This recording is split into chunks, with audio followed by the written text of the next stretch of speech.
যদি তত্ত্বাবধায়ক সরকার ব্যবস্থা চালু থাকতো, বাংলাদেশে ফ্রি ফেয়ার নির্বাচন ব্যবস্থা চালু থাকতো, তাহলে কারো পক্ষেই স্বৈর শাসক হয়ে ওঠা সম্ভব ছিল না। উচ্চ আদালতের স্লিম মেজরিটির ভিত্তিতে এটা বাতিল হয়। ফলে কতগুলো কনসিকুয়েন্স হয়েছে দেশে।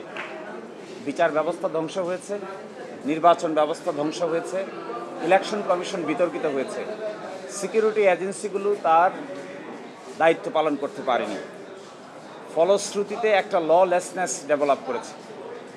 এরই মধ্য থেকে একটা বিভীষিকাময় পরিস্থিতির মাধ্যমে গণ অভ্যুত্থানের জন্ম হয়েছে, স্বৈর শাসকের জন্ম হয়েছে। আমরা দৃঢ়ভাবে বিশ্বাস করি, যদি তত্ত্বাবধায়ক সরকার ব্যবস্থা চালু থাকতো, বাংলাদেশে ফ্রি ফেয়ার নির্বাচন ব্যবস্থা চালু থাকতো, তাহলে কারো পক্ষেই স্বৈর শাসক হয়ে ওঠা সম্ভব ছিল না। এবং আজ থেকে 30 বছর আগে বাংলাদেশ জামায়াত ইসলামী এগুলো ভেবেই প্রস্তাব দিয়েছিল, সেই প্রস্তাবের পক্ষে আন্দোলন করেছিল।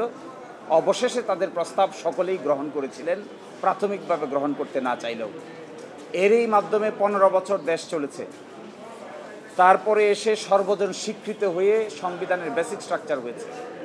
15তম সংশোধনীর মামলায় হাইকোর্ট ডিভিশন বলেছেন, তত্ত্বাবধায়ক সরকার ব্যবস্থাও সংবিধানের বেসিক স্ট্রাকচারে রূপান্তরিত হয়েছে, মৌলিক স্তম্ভ।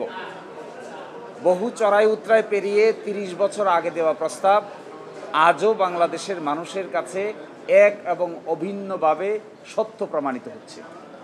এবং জামায়াত ইসলামের এই কন্ট্রিবিউশন এবং এই অবদান এই জাতীয় জীবনে এক অভিন্ন এবং অদ্বিতীয় অবদান।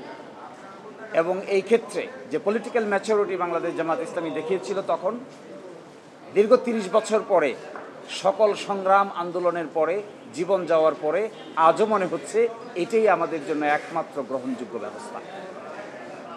এবং আজকে যে দুটো গ্রাউন্ডে লিভ হয়েছে, তার মধ্যে একটা হলো error apparent on the face of the record. এই জাজমেন্টটা দেখলেই মনে হয় ভুল আছে।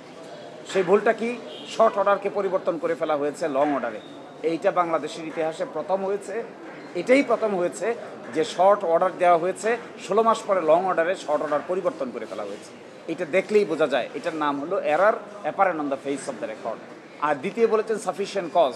সাফিশিয়েন্ট কজ বলা হয় যেগুলো আমরা পূর্ণাঙ্গ আপিলের শুনানির জন্য আসবে, যে বেসিক স্ট্রাকচারকে ধ্বংস করে ডেমোক্রেসিকে ধ্বংস করা হয়েছে এবং বলা হয়েছে এটি নাকি অগণতান্ত্রিক সরকার। তত্ত্বাবধায়ক সরকার অগণতান্ত্রিক সরকার। এই অগণতান্ত্রিক সরকার ছিল 90 দিনের জন্য।